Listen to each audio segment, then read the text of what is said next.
child never dies. I'm just out of my prime.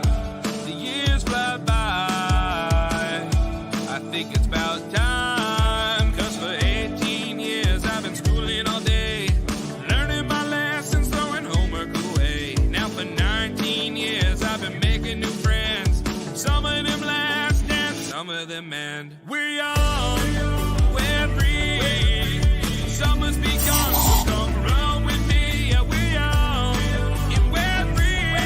It's time to lay us down and go swimming in the sea.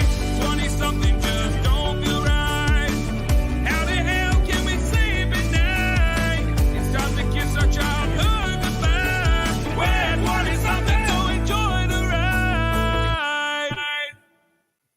Hey guys, welcome to another episode of 20-something. I'm Rob. I'm Abby. I'm Aiden. Alyssa. Maddie. We got some great topics today. The first one we're going to be starting off with is the World Cup and the alcohol ban that took place 2 days before the start of it. Who wants to start us off? Yeah, I could start off by saying that I 100% predicted that this would happen. I know that I am blanking if it was this group or the previous group because I know we switched, but we talked about the World Cup. It must have been this group because it was pretty recent.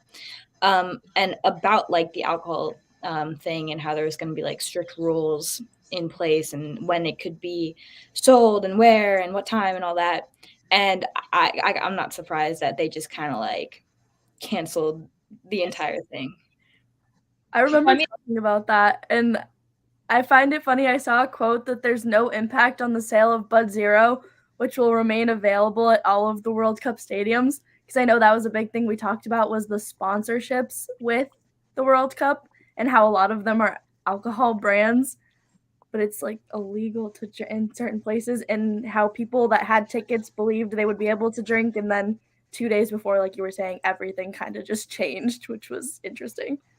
Yeah, because it's the country itself that is against like alcohol and like the sale of it. So of course they're gonna ban alcohol from being sold in the stadium itself.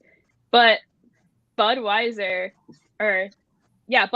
already like shipped all their beer to the stadium, and now it can't even be sold. So I don't know if you all saw, but it's a good thing.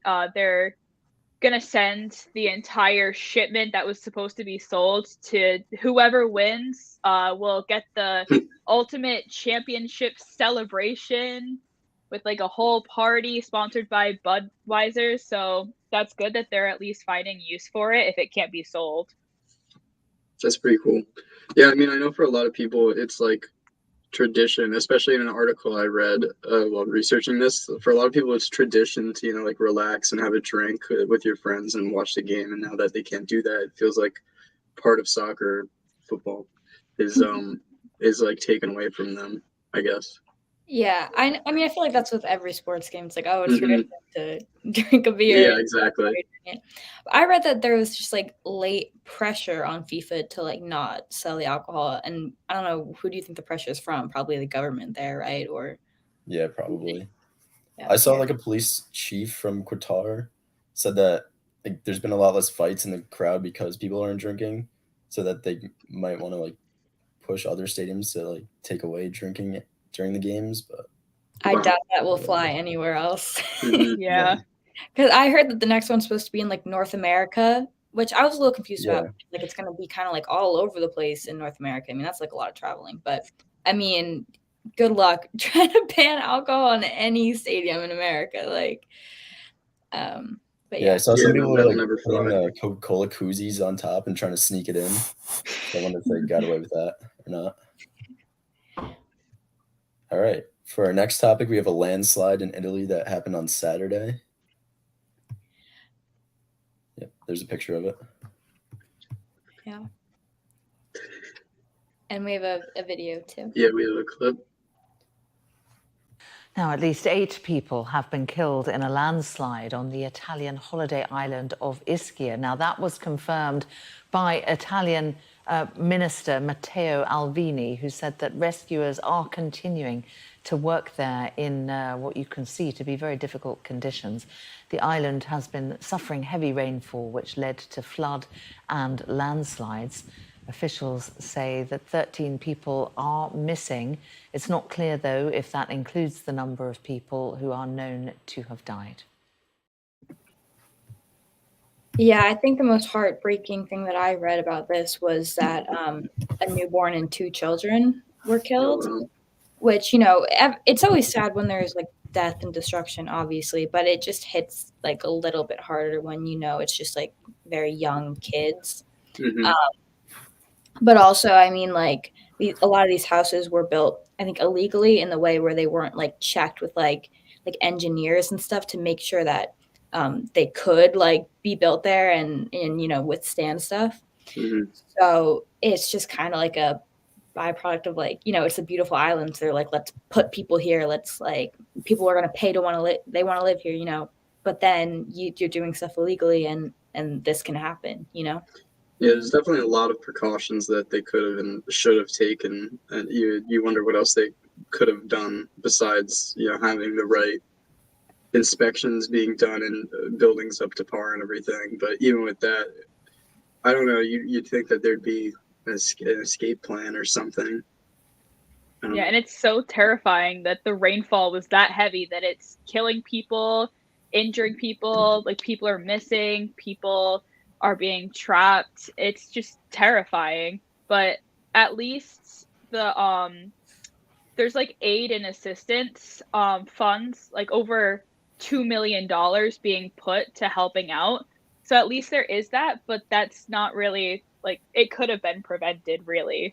For sure. Even with, like the rescue teams, I was reading that the rescue teams in some areas had to go in on foot to like rescue people that were trapped and people like recover people that had passed or that had been missing because the areas were so bad for even them to get through. So just imagine how many people are stuck in these bad situations and couldn't get out, and lives could have been saved had it not been bad. And like you guys were saying, with proper precautions being taken, with these buildings being beautiful, like yes, it's beautiful and all, but it's only so great if it's done correctly and stuff like this won't happen. Yeah, I actually have a quote from, I think, the governor or something. People must understand that they can't live in some areas, and buildings in risky areas must be torn down. Like there's just some places you can't live because there's risks. And, you know, when it comes down to like 7 people dying, 3 very young children, 5 people missing. I don't know if that number has gone up or anything. This might be I saw 13 missing. But it's just like, just because a place is beautiful doesn't mean you can just put people there. Like we have like engineers and stuff like that for a reason, who are, their job is to be able to tell you that like this isn't safe, or like houses need to be built this way to withstand possible heavy rainfall, you know? That 2 of the people missing are the infants' like parents, and just the thought of like if they are both alive and they're wondering where their kid or like what happened to their baby, like that's just, it's also heartbreaking. But like Abby was saying, especially with young people involved and 3 children dying, it's so unthinkable, and it's just heartbreaking. And it's awful that all this happened because people are like looking for money. Like they'll build because they know it's a gorgeous view and they just want people's money, but they don't care about the safety of everyone. It's also linked to climate change a little bit. Apparently episodes of heavy rainfall are becoming more common and more intense as a result of climate change. So they're like making the risks bigger in all these places. So it's like a lot of things coming into play, but yeah. That's crazy. So hopefully everyone missing is all right. The next topic's a little bit more lighthearted. Favorite holiday movie? Personally, mine is The Grinch Who Stole Christmas, which is a classic. That was mine too. The original one? Jim Carrey one or the original? Yeah, the Jim Carrey one. Oh. Yeah. Okay. Debate time. The animated one, like the newer one. Did you like that one? I never watched it. That one was all right, but I like the old one.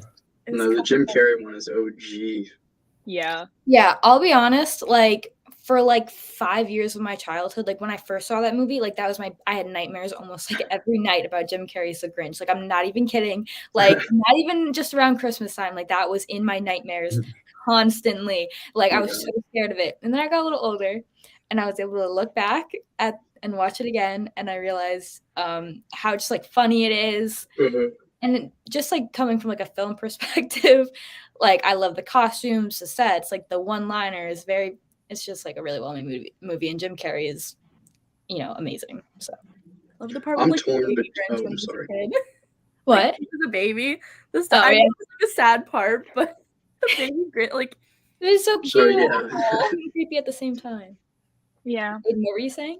Oh, I'm torn between so Christmas Vacation is probably like my all-time favorite. I love Christmas Vacation. I used to watch it every single year.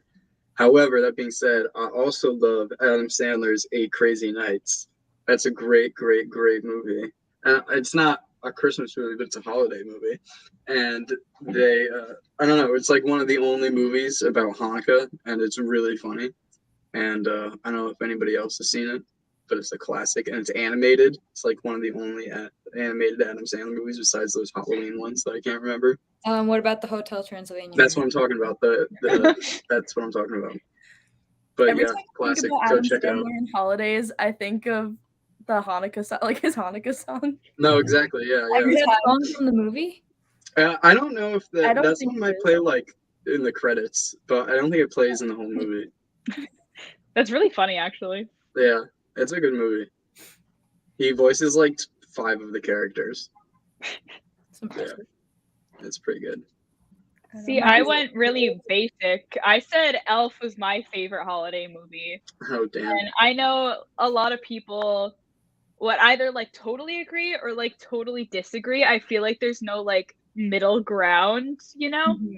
But like it's just so funny, and I'm like a huge fan of the trope of like having someone come to like a place that's like totally not what they're used to. I don't know how to describe it, but like that Enchanted vibe, out of also like it was directed by Jon Favreau. I think I pronounced his name wrong, but No, that's right.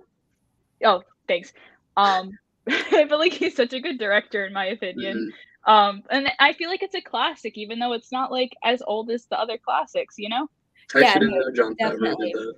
I just saw like a video that was going on about all the like stuff that happened between Will Ferrell and the director. Yeah, it's crazy. Will Ferrell each other, and Will Ferrell refused to do an Elf 2 if he was directing it. Oh wow! Yeah, I saw that too. Yeah, wow, but like crazy. They still managed to pull off like an awesome movie despite their disagreements. It's quotable. Like, well, do you know what they did? Like what the beef is?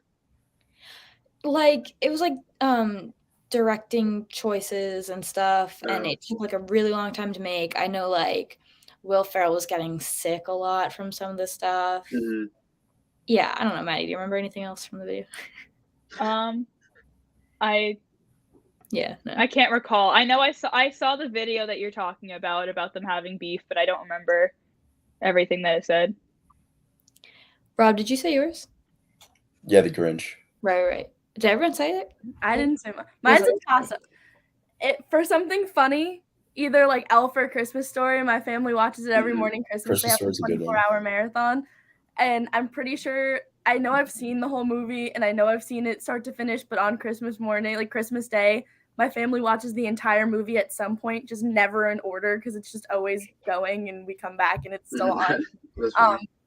But it's become a tradition with me and my mom to watch Love Actually. It's more romance, but it's like a bunch of different love stories, and it's really cute. And I'm a huge Maze Runner fan. Like I like the Maze Runner movies, and I read the books when I was younger, and I used to love it. And then I realized that the kid in it is from those movies, so I was like, "What?" And my mom cries every time because he's playing those little drums. And Hugh Grant plays the prime minister, and there's a part where he's like dancing around his house because he thinks he's alone.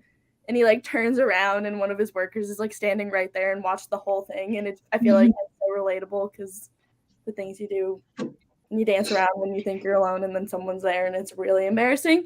But But it's just really cute and people meeting in all these different ways, and it somehow connects itself by the end. But me and my mom watch it every year, so it's become a tradition.